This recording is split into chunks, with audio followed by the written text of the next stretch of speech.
Jésù Olúwa wa. In Jesus' name alone.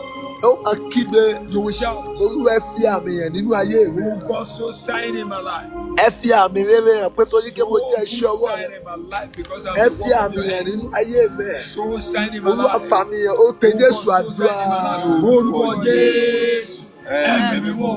Olúwa fi àmì hàn nínú ayé mi. Ẹ fa àmì hàn nínú ayé mi. Olúwa fi àmì hàn.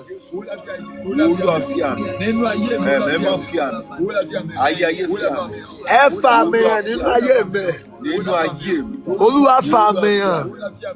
Fi Fi àmì hàn, fi àmì hàn. Olúwa fi àmì. Ẹ fa àmì hàn, ẹ fa àmì hàn. Nínú ayé mi. Olúwa fi àmì. Olúwa fi àmì. Ẹ̀mí mímọ́ o. Ẹ̀mí fi àmì. Ẹ fa àmì hàn. Olúwa fi Ẹ àmì. fa àmì hàn. Nínú ayé mi. Ẹ fa àmì hàn. Ẹ fa àmì hàn. Ẹ fa àmì hàn. Olúwa fi àmì. Ẹ fa àmì hàn. Olúwa fi àmì. Ẹ fa àmì hàn. Ẹ fa àmì hàn.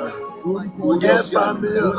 Olúwa fi àmì. Jésù Olúwa fi àmì. Olúwa wa. In Jesus' name alone.